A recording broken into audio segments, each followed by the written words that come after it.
Namaste, everyone. Welcome to the Cārvāka podcast. This is your host, Kushalmehra. And today's discussion is going to be very interesting because this is my first such attempt. I'm going to be trying to do a series of such discussions where we try to understand different. In Sanskrit, we have this word called drishti. So, drishti basically means a gaze of how you look at the world. So, I came across Carl actually on the Brown Pundits podcast where I heard him speak. And then from there, I actually started going and checking out Carl's podcast, which is the Silk and Steel podcast. So, Carl, thanks a lot for coming on the podcast. Thank you. Thank you for inviting me. So, Carl, I know I've already mentioned about your podcast, but for the listeners who are going to be listening to you for the first time, at least on my podcast listeners, why don't you tell everybody a bit about yourself? Oh, sure. So I was born in China. I grew up in China until I was 13 years old, and then I came to U.S. to join my parents, and I lived in U.S. for last 29 years. Actually, the last 30 years.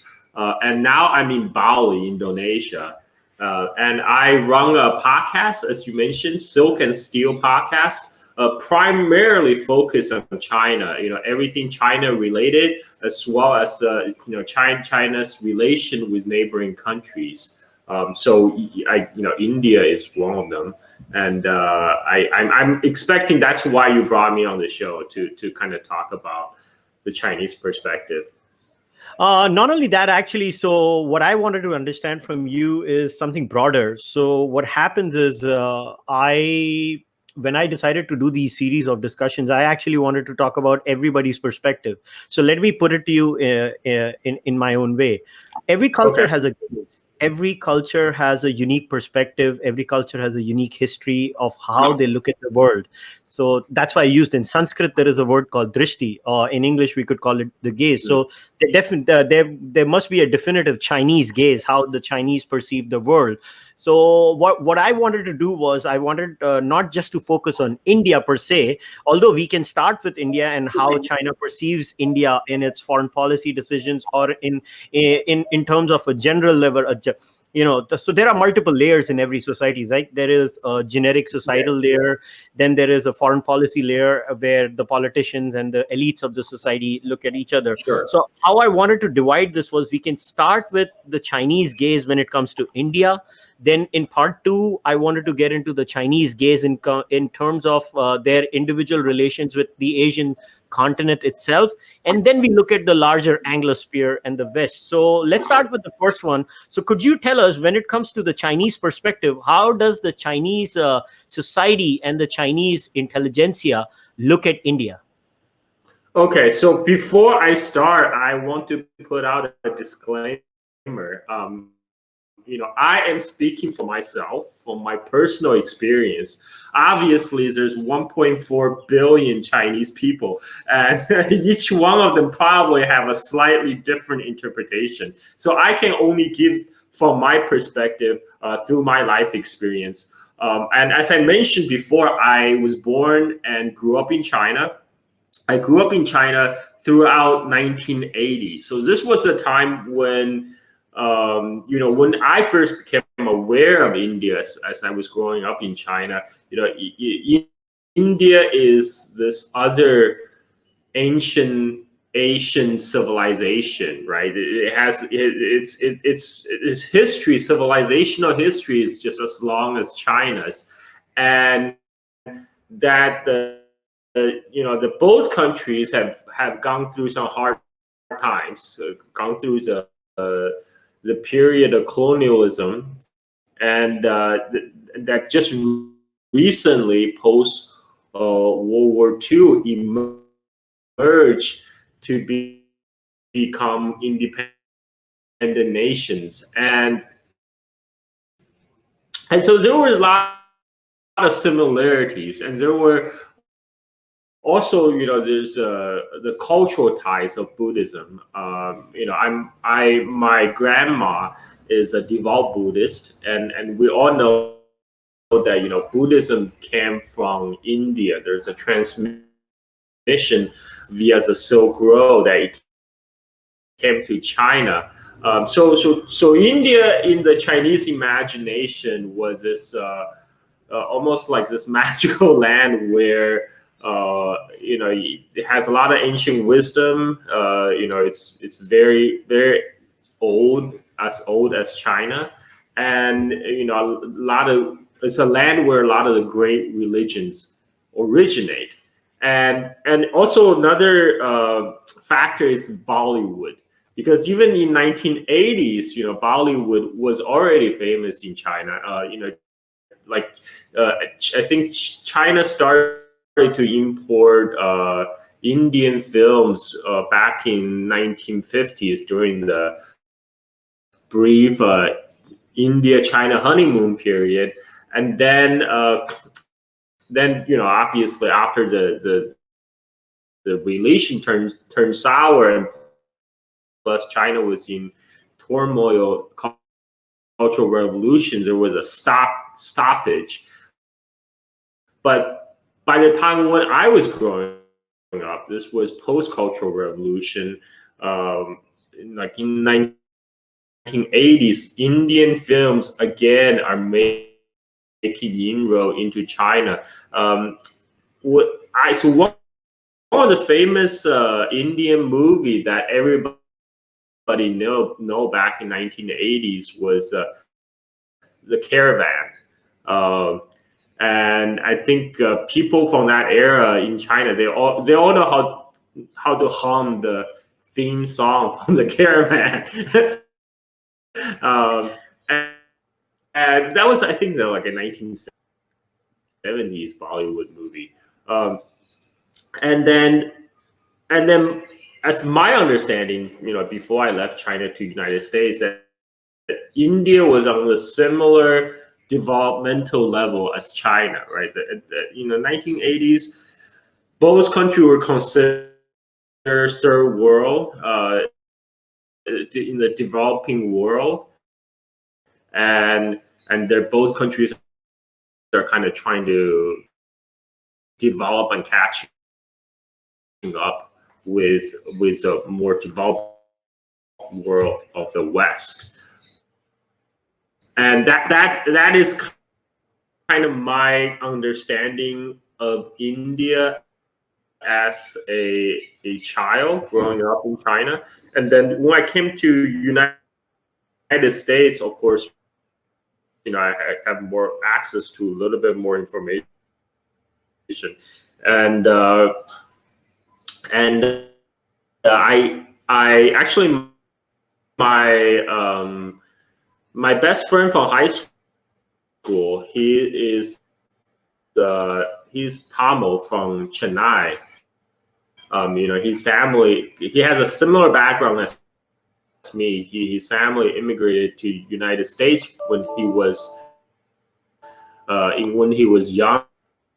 He was 8 or 9 when he came to US. So I was 13, and we have that shared experience, and I was often invited to go to his house. So from like an Asian American experience, the Chinese American experience and the Indian American experience is very similar, but both groups are mostly have a lot, like there's a huge emphasis placed on education. And many of the Indians in US are professionals, doctors, primarily doctors, lawyers, and now IT professionals. Mm-hmm. I also work in IT, so I work with a lot of Indian coworkers straight from India, not Indian Americans, but Indians. So that's when I started to encounter like a different perspective, like for the Indian perspective, or as you say, the Indian gaze, right? And one thing I was not even aware that when I was growing up in China, I was vaguely aware there's some border issue between India and China in the past. But on the whole, the Chinese society in the 80s, I don't think really pay a lot of attention to India. I mean, a lot more attention is being paid to the West, because in 1980s, again, it's China first time opening up after 10 years of Cultural Revolution, and Chinese people are for again, going abroad to study, like my parents, like coming to the United States. And as always, I was saying, in 1980s China, India is viewed as kind of the equal of China in Asia in terms of its civilizational strength, and as well as the kind of the colonial experience that it went through. And then, but again, that's kind of about the extent of people in China. I think the general public is aware of India. There's a little bit kind of marginal awareness of some issue in the past, and then, but on the whole, people know about Indian movies, of course, through Bollywood. But other than that, there's really I don't think there's too much understanding of India within China. So I was saying that, like, since I have left China, since I left China in 1990 for United States, and during this period of time when I was spending in the US, China itself changed a lot. With that change, I think the perception inside China of India also evolved as well, because so that's why I was saying that in 1990s, China has gone through quite bigger transformation, especially built upon the economic liberalization that originated in 1980s. That China has really transformed its economy, and it was, the development in China was gaining speed. All right, so and that has continued throughout the 2000s and 2010s. So so people in China start to become aware of the gap between India and China, and this is also the time, oftentimes in the West, especially the Anglosphere, that India and China was in side-by-side comparison. Especially in talking about the, because both nations are very populous, like has huge space population. Both nations both nations are, have in the developing world trying to develop their own economies. But then, there's much talk about governance, a different mode of governance. As we know, India is a democracy, and China is under one party rule, under the Chinese Communist Party. And in the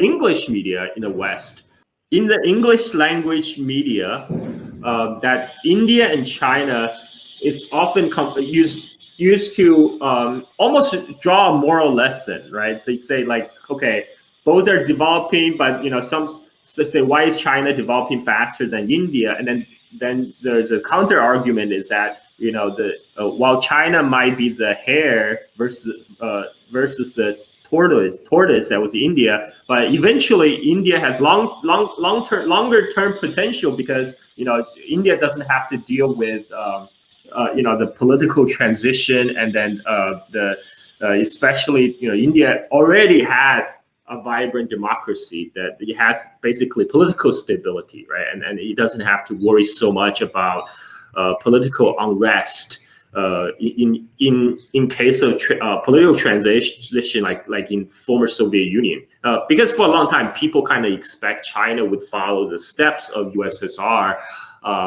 essentially leading to some kind of collapse, right? And then then the argument was that in the longer terms, India is more stable political environment, which will enable India to catch up and maybe even surpass China's development. So that was an argument that was being made in 90s and 2000, and that I am aware of, mostly in the Western media, in publication like Economist, Wall Street Journal, so on and so forth. Whereas in China, that argument has already also been made by kind of the liberal wings of the Chinese intelligentsia, because there's some dissatisfaction among the liberal wings of Chinese intelligentsia about censorship and party control within China. So they kind of like to use India to contrast favorably against China. Now there's the other side in China, the more nationalist faction. They would use India as India's economic development with China, and show that China has pulled ahead since 1950s. Till now, and their argument is that if China does not have the same economic development as that of India, so the two sides are going back and forth in this is a debate within the Chinese intelligentsia sphere. So in a way, they talk about India not as really, they're not an idea, as an abstraction. And they use India as a foil to really talk about China's own domestic issues. I think the same is done in English language media, and that brings us to kind of today, right? We're in 2020 right now. Now in 2020, China has reached a point where it's poised to it's now almost like a middle income country, right? And it's now the aim of China is really to reach. Again, there's not too much attention being paid to India within China.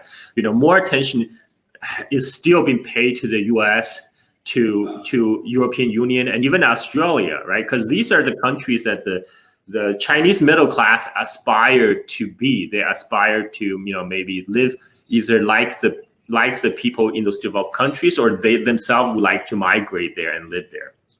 And so India only enters the Chinese imagination then in two spaces. One, Bollywood movies. Bollywood movie has made much inroad into mainland Chinese market in more recent years.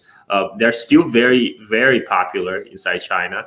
And two is whenever there's a border conflict, right, with India, and then that kind of tension then brought back to the India-China relations. And as you would probably understand, like that gets a lot of people very emotional, and then just basically a lot of people talking shit online about India and so on and so forth. Among the general Chinese populace at the street level, there's very little understanding of India.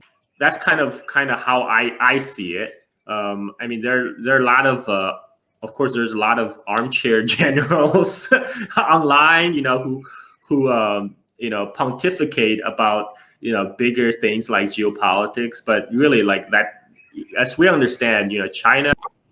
In terms of foreign policy, as we know, China is one-party state. So, there's a general public and the general public opinion of Chinese foreign policy, but that doesn't necessarily reflect the actual foreign policy that gets carried out by the Chinese state. Because Beijing can just pretty much do whatever he wants, and then the public will basically accept it. I mean, even there's not too much public input, so to speak, in terms of Beijing's foreign policy directives.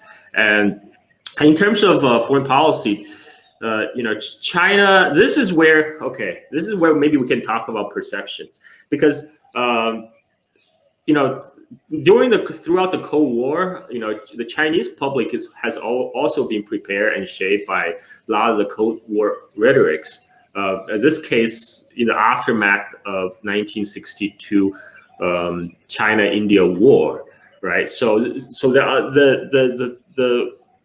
in the imagination of the broader Chinese public, they feel that India, symbolized by Nehru, is ruled by this class of elite that were basically colonial holdovers from the British India days.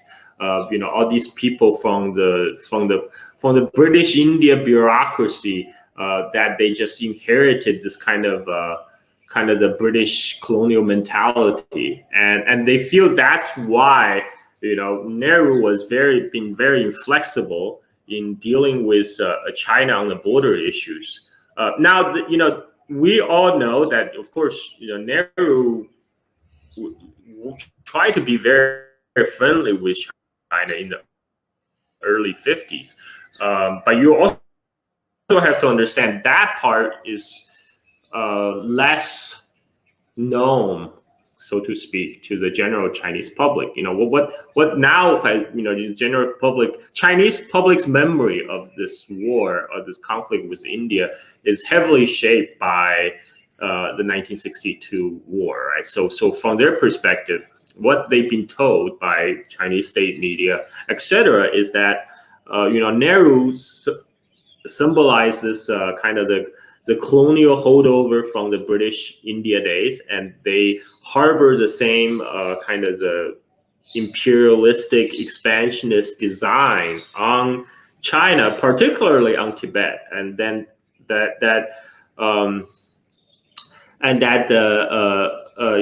Nehru was being unreasonable in his inflexibility of the border issues, and that's what led to the war in 1962.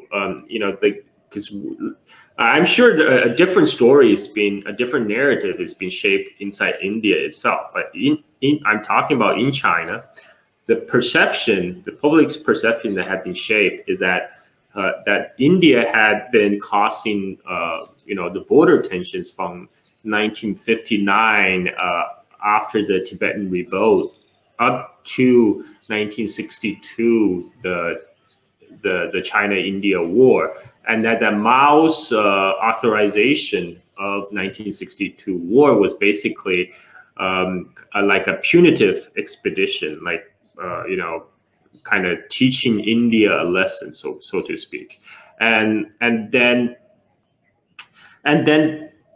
that again, when I was growing up in 1980s, the memory of 1962 war was already faded. I mean, in 1987, there was a brief border flare up. I remember that because I was 11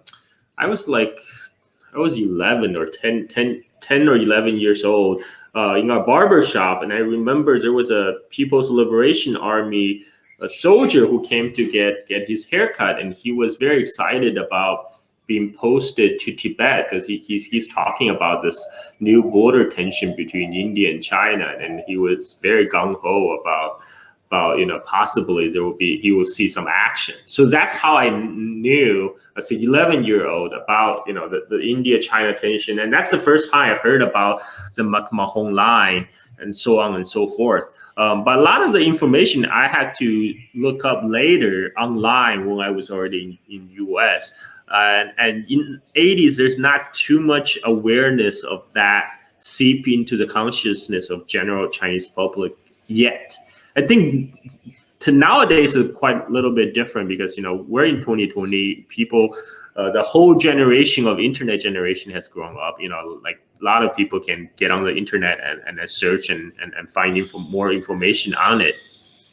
And there's a lot more awareness of the 1962 war currently among the younger Chinese population, and they again, you have to understand there's 1962 that was around the time of Sino-Soviet split during the Cold War, right? And also India was aligned with Soviet Union. So a lot of the narratives about India and also Soviet Union around that time was kind of shaped around the Cold War narrative. But that has a holdover effect because for a long time that's the only information that's available, and people probably a lot of people in China probably wasn't even aware that in 1950s that Zhou Enlai actually offered Nehru to basically trade the disputed land in the eastern sector, south of McMahon line for the western sector Aksai chain. If you tell the Chinese youngsters that, they'll probably shock. They probably don't even know. I only find out about that after I came to US when I read more information on China-India war. By chance, there was a copy of Neville Maxwell's India-China War in my school's library. And that's how I first time became like aware more comprehensively about this issue. Like before, I have a general idea, but I didn't really know what really went down, what happened. And a lot, because again, Neville Maxwell relied on a lot of Indian sources available to him, and I don't think a lot of the information was even made widely available inside China. I know his book was translated at some point into Chinese. It was ordered by Mao to be translated, but only very limited circulation among like the Chinese decision makers and some upper echelons of the Chinese Communist Party. Now maybe I'm not sure what the status of now people might be able to find it on the internet, but I highly doubt many people even read it. And so in a way,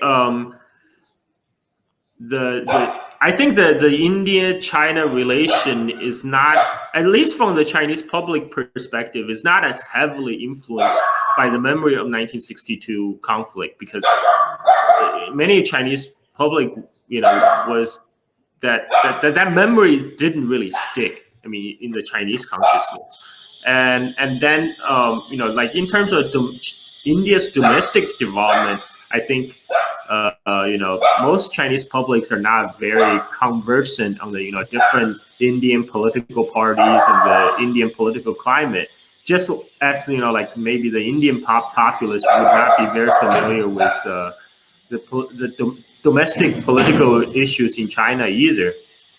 And so in terms of the foreign policy, Chinese foreign policy today, there's a big drive by the Chinese President Xi Jinping to have the so-called Belt and Road Initiative, right, which is kind of revive the ancient Silk Road and build a lot of infrastructure projects, especially ports and roads in neighboring countries. So in this aspect, China very much want to sign on India to get like kind of India's approval for this project, to kind of hoping India will hop on this bandwagon.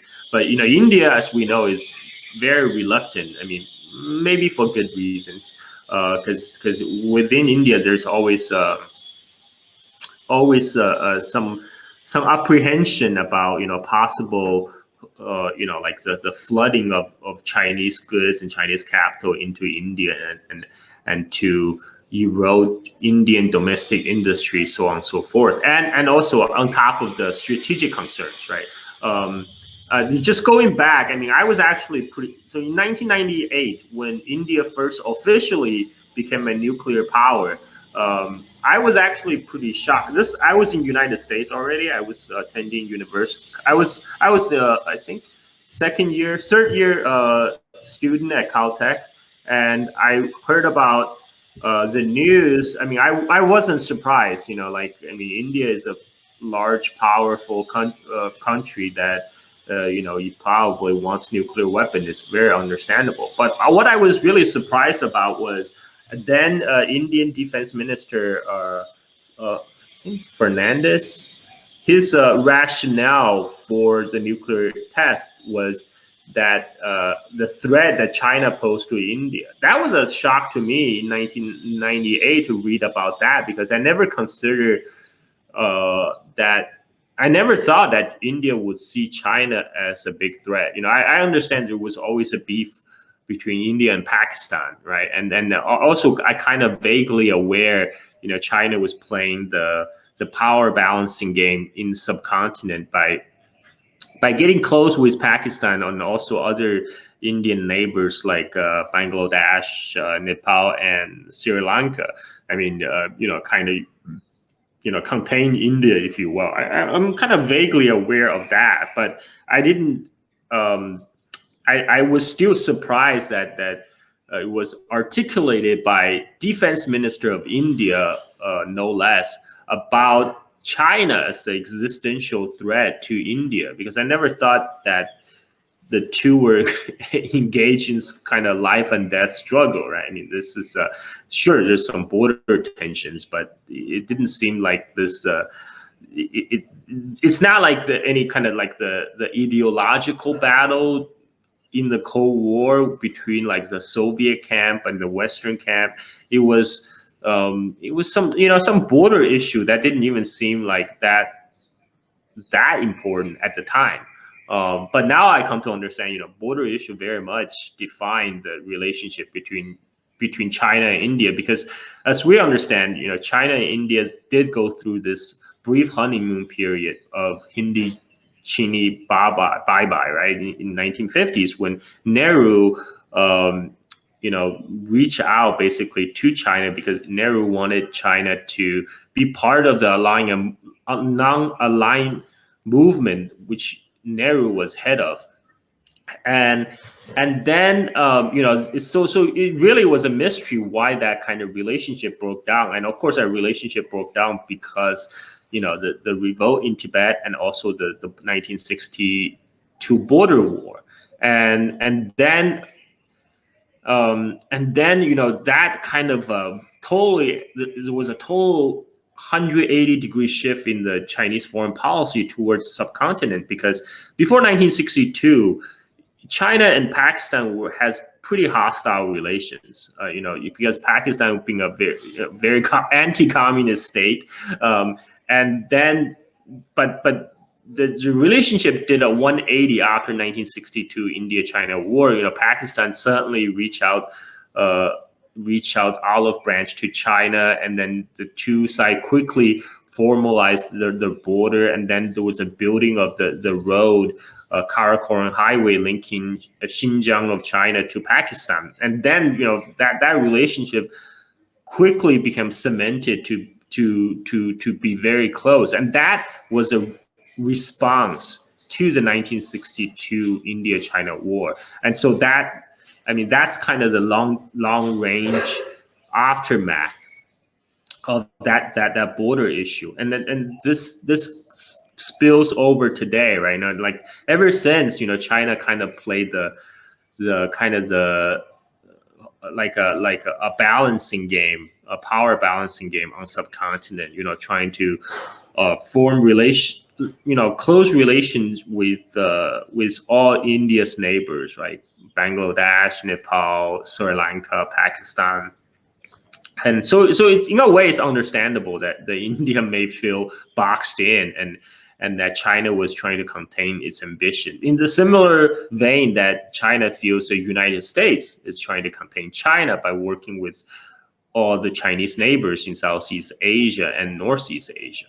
And I, in my view, okay, this is my personal view, that India today in 2020 is in a sort of geopolitical sweet spot that China enjoyed in 1980s. So in 1980s, China was being courted by both United States to join its anti-Soviet camp, and also being courted by Soviet Union, because Soviet Union was trying to repair the relationship, so it doesn't have to worry about this Asian flank of the Cold War, and that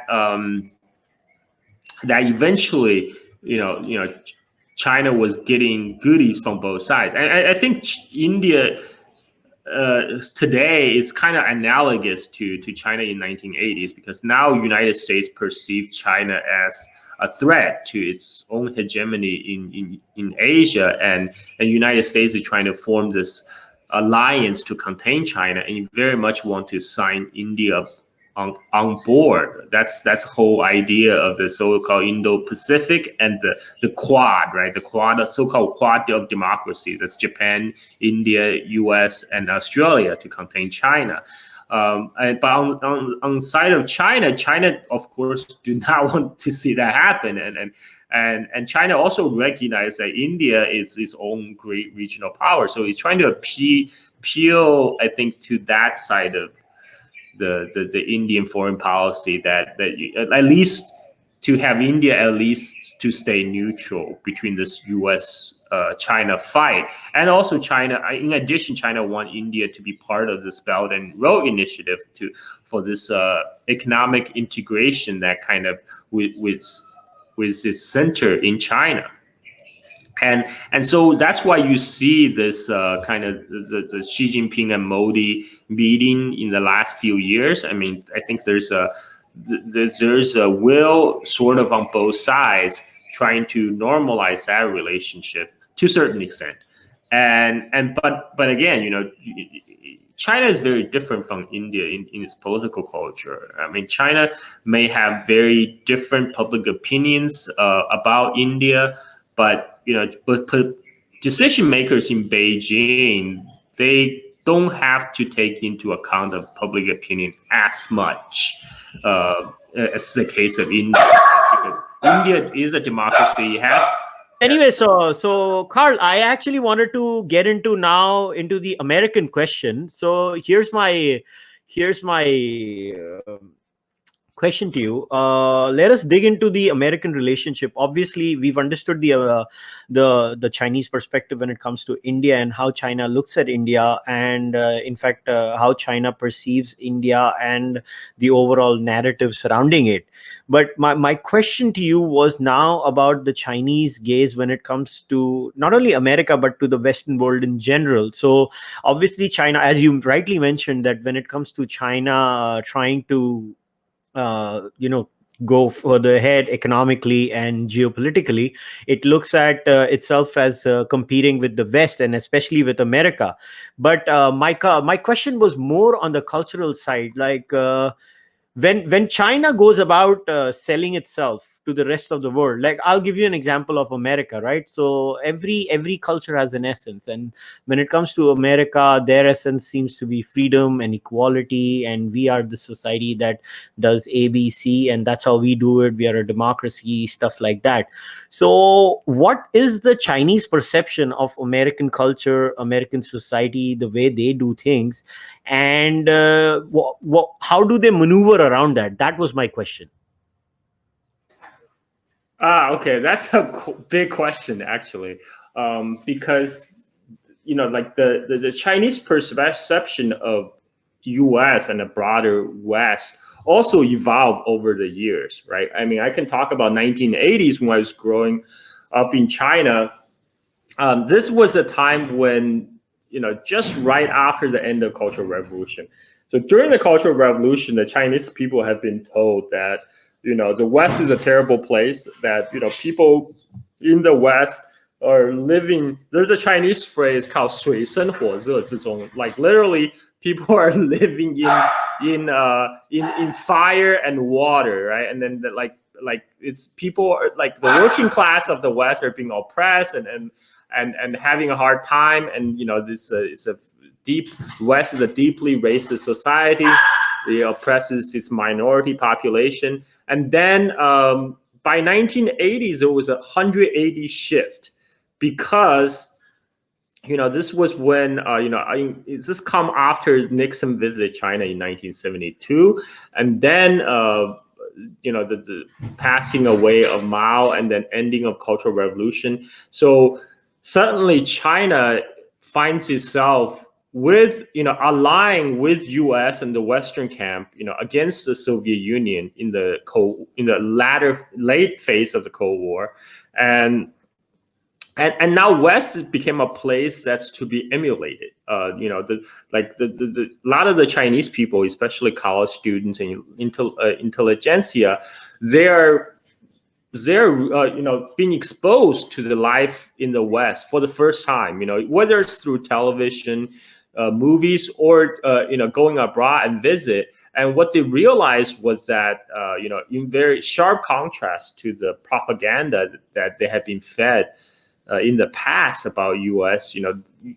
U.S. is almost light years. It seems almost light years ahead of China in terms of development and also personal freedom, right? And that created a shock, right? And that to the point that people, because like people have felt they've been fed lies all these years about the West.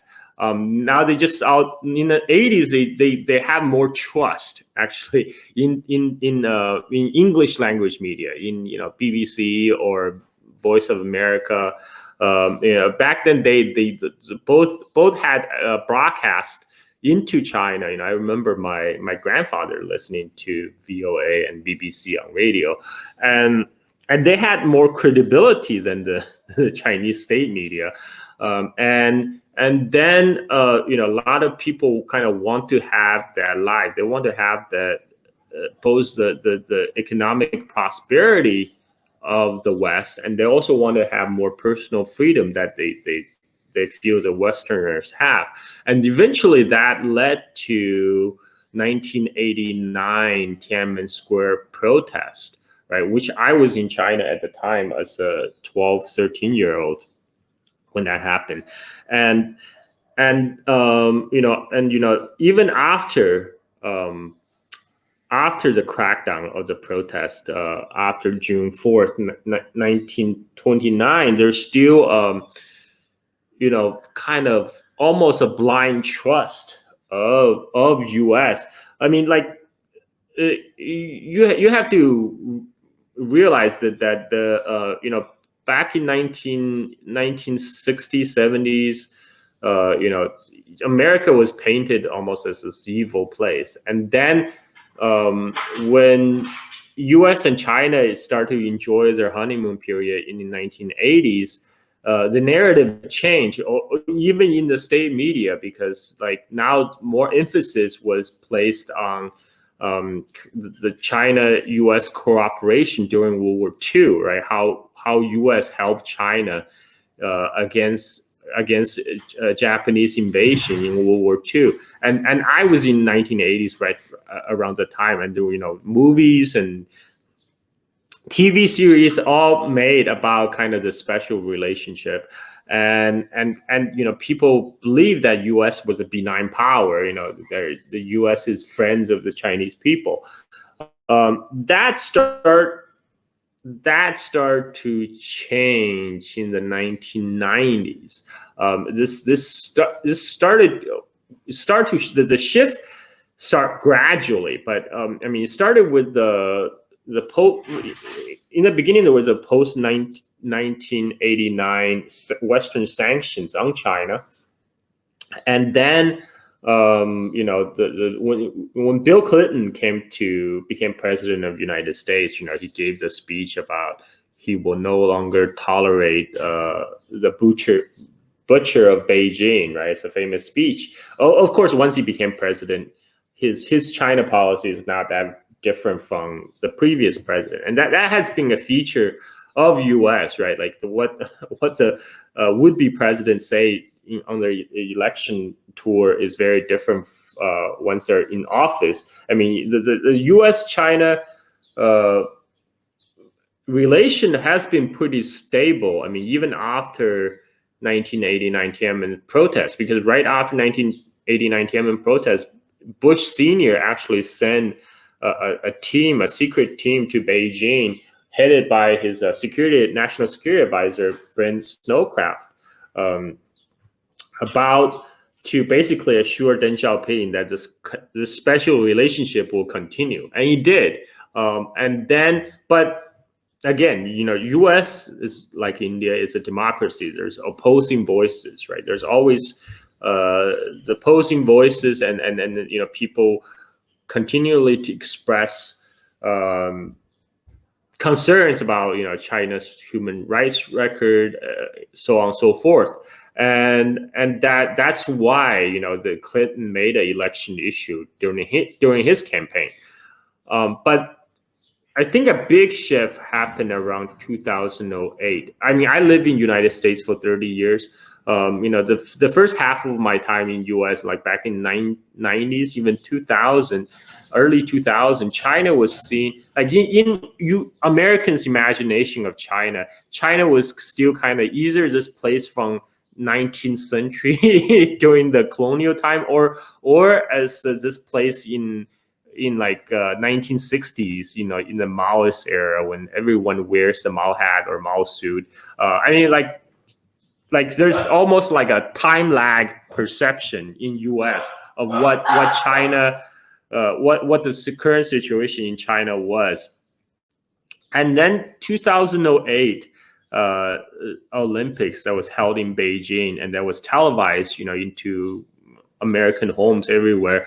And I think that there was a drastic shift in the American perception. And then because China wanted to use Beijing Olympics as a window to kind of showcase its development, how far China has come. But on the other hand, this was during the financial crisis and start of the Great Recession in U.S., right? So suddenly the narrative of rising China gets transformed somehow to, China will eat our lunch, right? The U.S. is on decline and China is on the rise. And then, China threat suddenly became very real. And that had played a role in American electoral politics ever since. Right. And now it's in 2020, we're to the point where both the Democrats and the Republicans are blaming each other for not being tough enough on China. They accuse each other of being weak on China. So now U.S. see China as a competitor, like a near peer competitor it's this trajectory that's going to catch up with U.S. and a lot of people in U.S. find that deeply worrying because that a lot of people kind of grew up with this comforting notion that U.S. hegemony will continue, and then kind of the U.S. dominated post-Cold War world will continue. That's how we got the Francis Fukuyama's book End of History, right? And then but now we know in 2020 this is not the end of history. History is forever evolving. Now there's a fear and panic that the China is pulling ahead, is rising, America is on decline, and then with that American hegemony in the America's position in the world is under threat, and some people even feel the American way of life is under threat. I think that's widely exaggerated, but especially the hawk faction, right? The China hawks in Washington, they kind of like to sell the story that somehow China's rise is going to restrict the freedom of American people in United States. That's a case being made about Huawei, right? How Huawei is going to be dangerous, and all these Chinese tech companies going to be used to gather information on your average Americans. And I think that's to a way that's being used to sell a certain narrative. So now we're entering a phase where U.S. is basically trying to usher a new phase of Cold War mainly to contain China's rise. And that's how we already mentioned earlier. There's a so-called Quad, the forming of the pseudo military alliance, right, between U.S., Japan, Australia, and India. That's has been much talk about in Washington, right? Because people feel, okay, if U.S. is not strong enough to face China alone, then U.S. is going to need allies to build this alliance network to contain China. I mean, now we're that dynamic is not lost on the Chinese populace, of course. And like I mentioned, back in the 80s, where people when people have placed more faith in the U.S. media and believe that U.S. is a friend of the Chinese people. That's no longer the case in China today. I mean, this happened. It's a gradual process, but with 1999, the U.S. bombing of Chinese embassy in Belgrade, that was a big shift. That was a big turning point. I mean, like on one side, the Chinese youth who grew up after Cultural Revolution, they have seen the economic change, economic development taking place in China. They grew up in a more confident China, a more prosperous China, and they see U.S. attempt as what it is. It's an attempt to contain China's rise, and then they start to see U.S. as competitor, as a competitor trying to just using the human rights as an excuse to play geopolitics. So this basically U.S. has lost the public relation battle for the hearts and mind among the Chinese people at this point, I would say, because in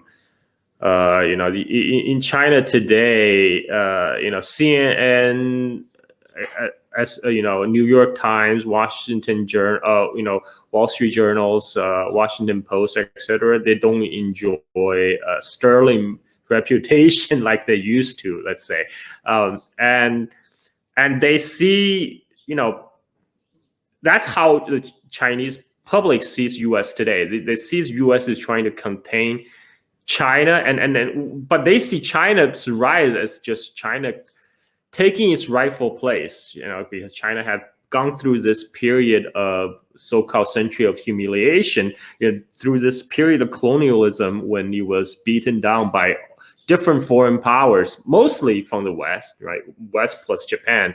And now when China is ready to kind of resume its place as a leading power in East Asia, now U.S. is trying to stop that process. So the Chinese public is quite resentful. Right. So I have a question here, Carl. So I get the Chinese perception here, and the Chinese people find the American painting of the way the Chinese are as something of a threat to them.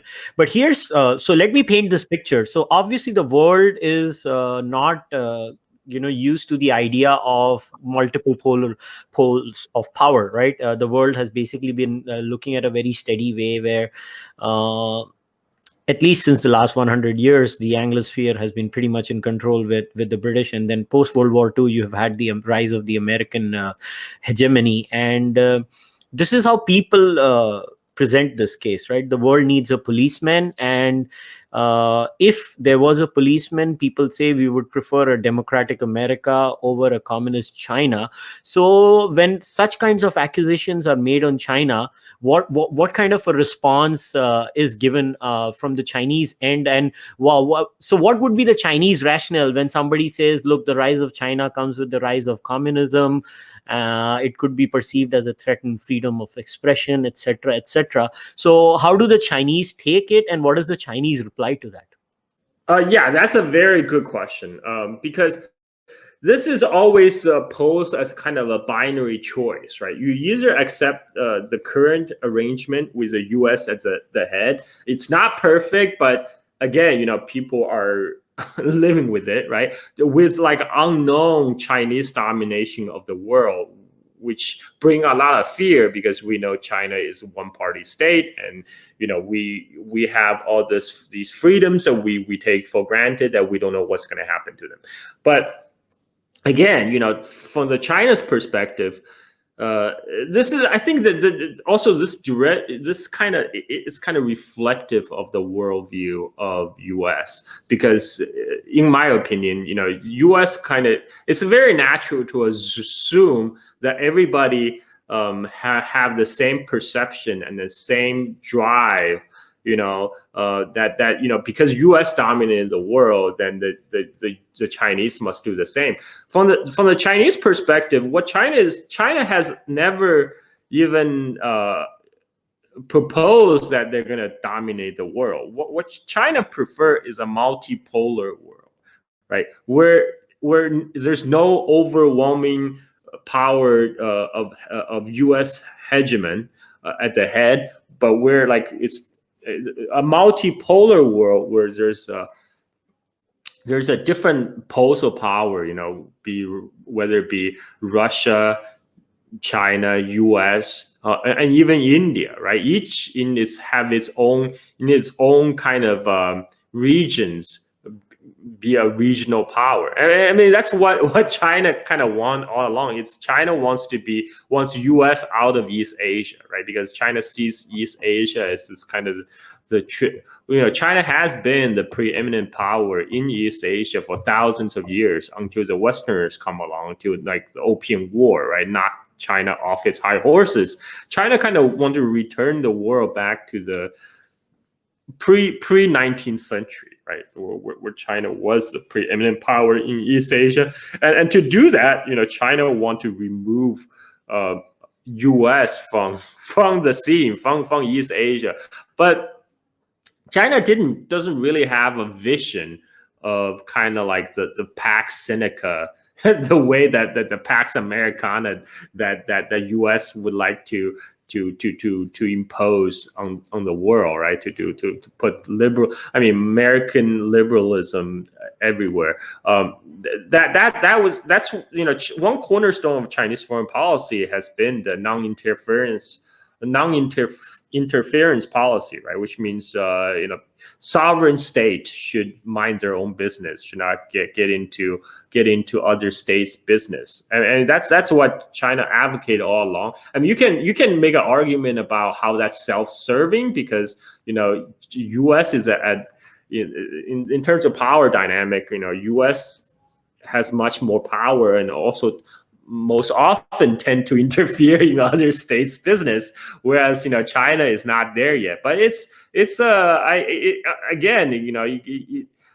to many other nations that may be tired of U.S. interference, that could be attractive. Right now China doesn't.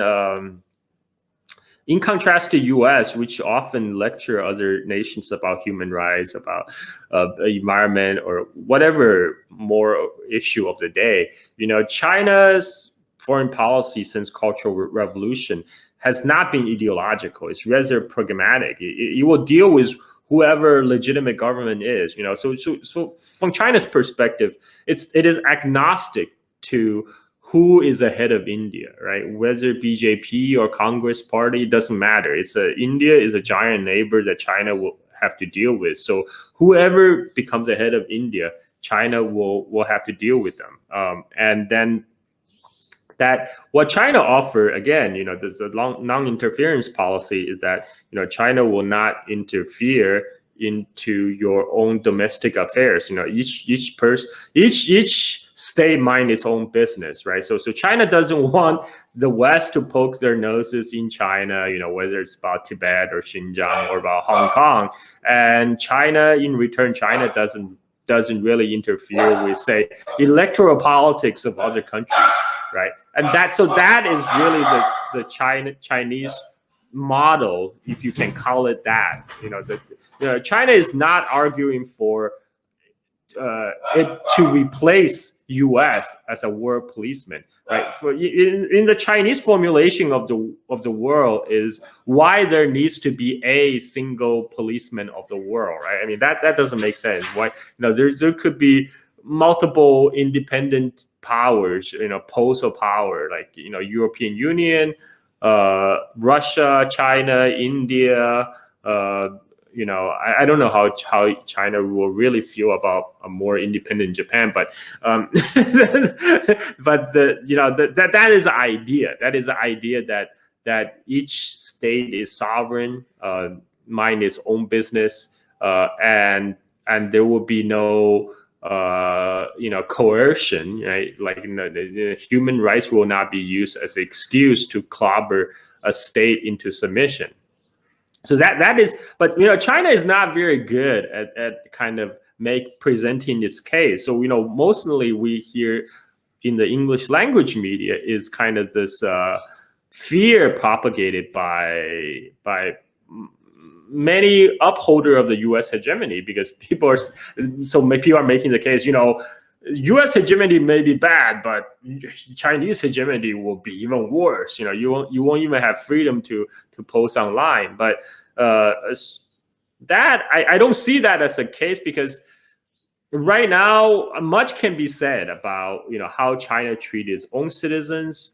Whatever restriction China have, it's mostly on within the confines of People's Republic of China's borders. And like, I don't see them trying to export the so-called Chinese model elsewhere. In fact, I think that's a fundamental difference between China and India. So, Carl, I actually wanted to talk about another accusation on China that a lot of people lay on them, which is in diplomatic discussions, it's called debt trap diplomacy, right? You know what debt trap diplomacy is, basically, where China has outstanding claims over, I think, around 5% of the global GDP. This is like $1.5 trillion in loan, and they are the world's largest lender. So basically, you lend. Like, let's say the Chinese, they basically use debt as an instrument of foreign policy. They'll purchase key assets across the African continent, and then those loans are then used for different kinds of cases where it is used. The muscle power of the money is then used to muzzle a lot of other policy decisions in those countries. So when I talk about the fear when it comes to China, I hear your point that, okay, the Chinese are not interested right now to import their model on other nations or other countries. But if you would look at it from the other nation's perspective, that even something like a debt trap diplomacy thing, where eventually, if you are in such a debt trap and China is the lender and you basically have no other way out, you might have to compromise on many other areas. So how would a Chinese response to that so my question is, what would be the Chinese response to that be?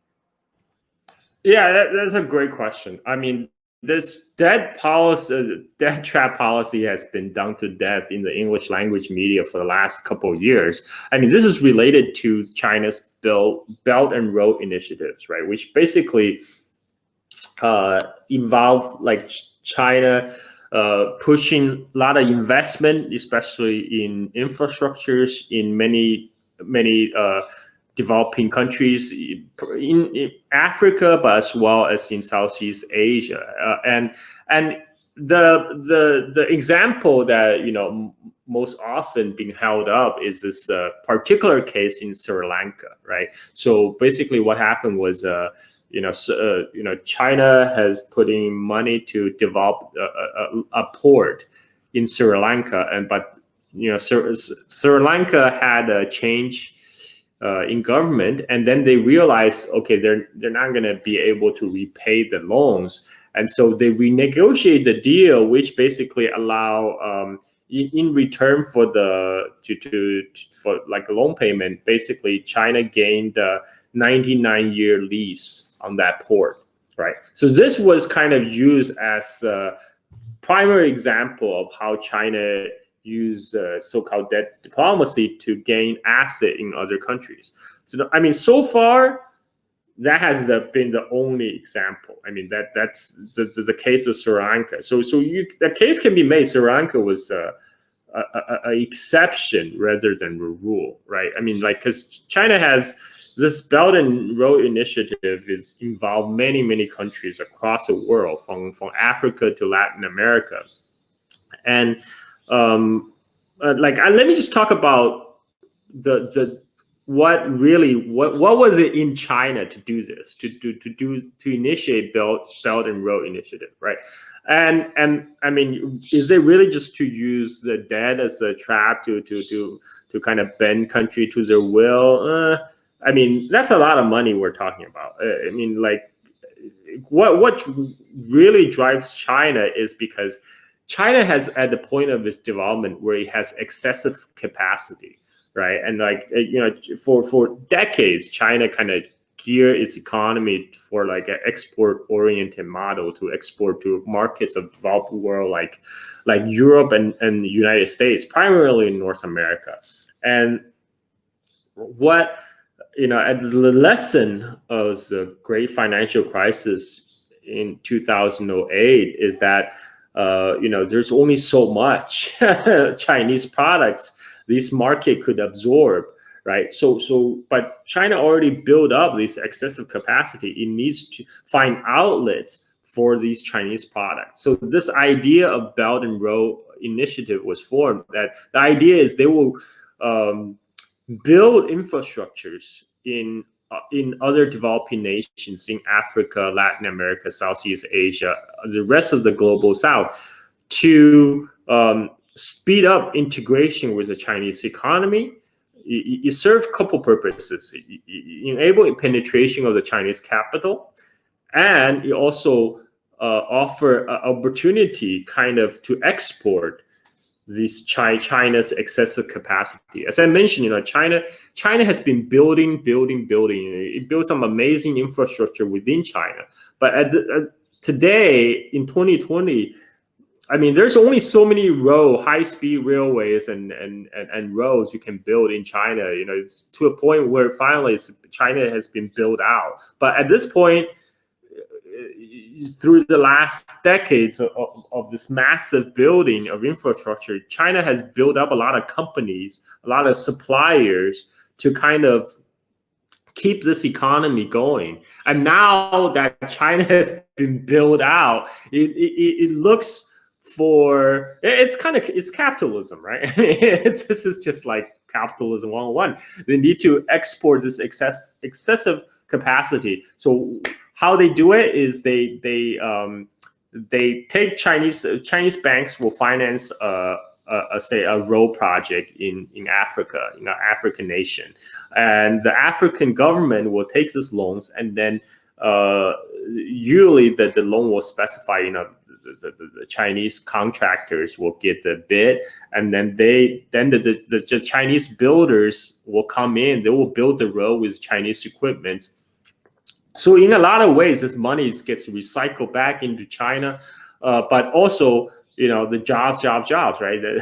These Chinese companies are being kept afloat by, instead of building inside China, now they're building in Africa. Now, the idea is by building these ports and roads, railroads and infrastructure, that they will open these markets, for future Chinese products. Right, like these are the billions of consumers in the global South, right? That they, many of them couldn't afford the top of the line iPhone, but they could buy cheaper Chinese-made phones, right? I mean, in fact, the Chinese made the smartphones and the Chinese telecommunication infrastructure really led a revolution in Africa, right? And this is all ties within this Chinese financing of this infrastructure.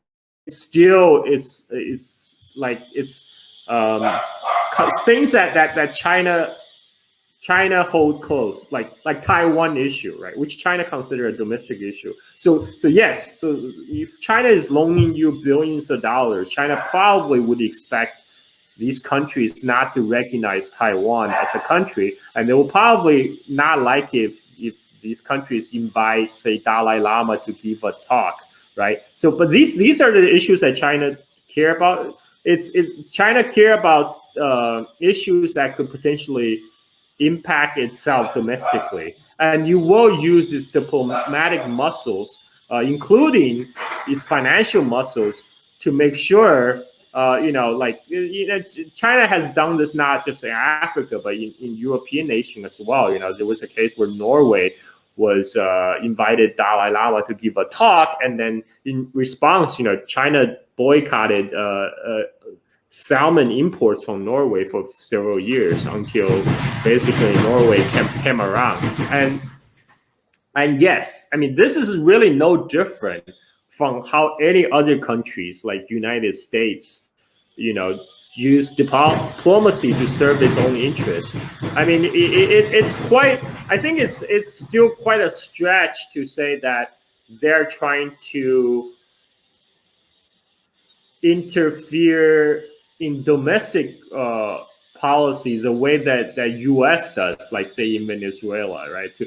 For U.S. sponsoring color revolution everywhere. What China just wants is for people, for other country to deny diplomatic relations to Taiwan, to recognize that PRC is the sole legitimate government of China, which includes Taiwan, and to recognize that Tibet is part of China, and also China doesn't want other country to give platform to Dalai Lama. So that's the thing that China care about. Is they care about things that affects China domestically, and then you will use whatever means to achieve those objectives. But by and large, you could care less about how the other countries run their own affairs, right? Does that make sense? Yeah, but I just had a follow up to that. But here's the counter somebody might give to China, right? You give some, you take some, right? But the problem is China does not support any globally recognized sustainable, transparent lending practices like the International Monetary Fund, the World Bank, or the Paris Club, or even when it comes to dealing with China, there seems to be this unwillingness to deal in a common one currency kind of a system, or a rule of law kind of a system. So what would be the Chinese response to that? Because diplomacy at the end of the day, Carl, is a bit of give and take, right? So if China wants people to maybe ignore Taiwan and Dalai Lama, don't you think China also has to give in a little bit when it comes to issues like the ones I've mentioned, where it's about, what about the transparent lending practices and stuff like that? That's a great question. In fact, China has got to the point where it is by playing within the rule, kind of by playing the globalization rule that was set up by U.S. and the West, right? China would very much like to continue to play a role in IMF, World Bank, but U.S. is the one that actually actively opposed China taking large part in organization like IMF and World Bank, and that's the whole reason that China went off on its own and started the Asian.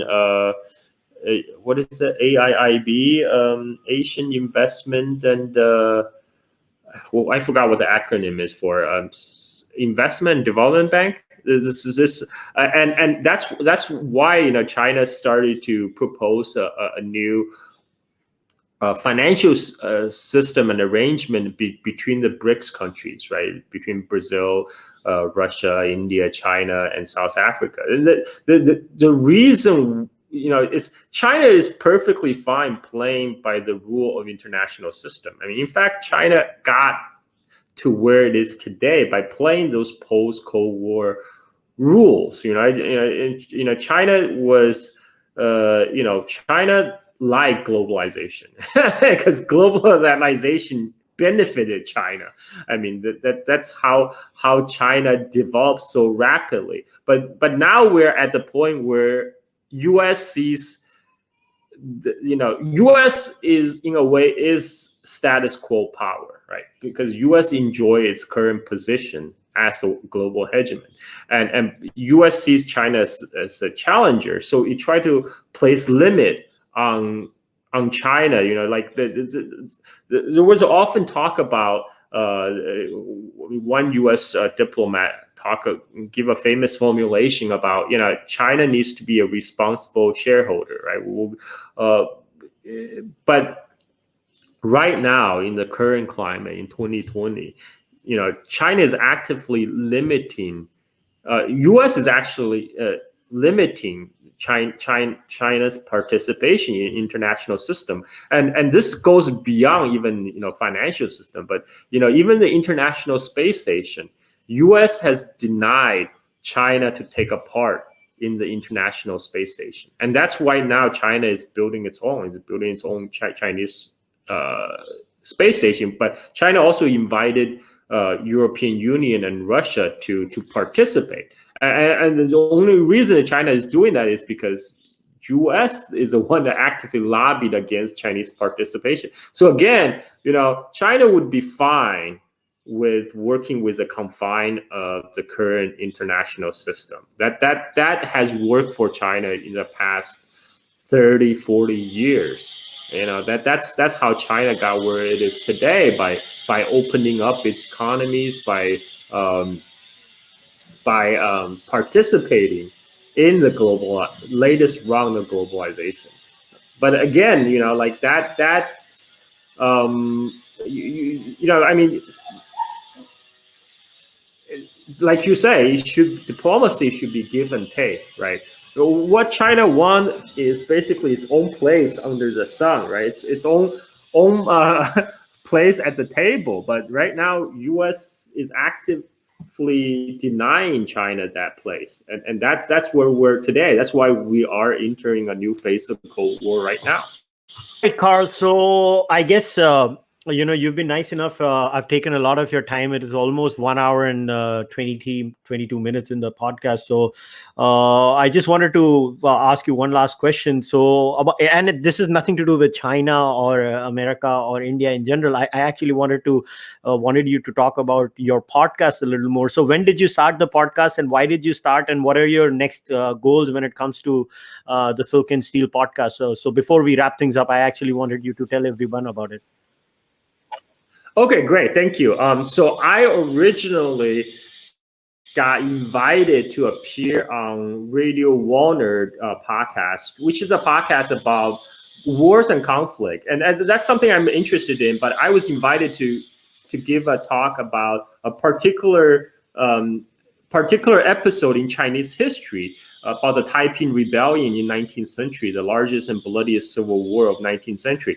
And to my great surprise, there were a lot of listeners of his show enjoyed my content, and I'm shocked that people actually would listen to what I have to say. And it's always a goal of mine to talk about Chinese history and culture, because that's what I feel most passionate about. And like the only reason I even talk about geopolitics is because right now there's such a rising tide of xenophobia, especially within the United States. And I just feel like, especially in the English language medium, right, there's a whole bunch of Western people talking about China. I wanted to give a Chinese voice, a Chinese perspective, right, to tell the Chinese story, to also to give a context, because I believe a context is very important. A lot of people talk about China as it exists in a vacuum, but without taking into account of China's developmental history. And that's why I wanted to give a very comprehensive overview of China. I want to talk about history of China. I want to talk about culture of China, and that is my main goal. All right, guys. So you know the drill. If you like what I'm doing at the Cārvāka podcast, please support me either on Patreon. If you're watching it on YouTube, you can see the link on the screen. If you're listening to the audio version, you can go to www.patreon.com/Cārvāka. You can also join the YouTube membership program.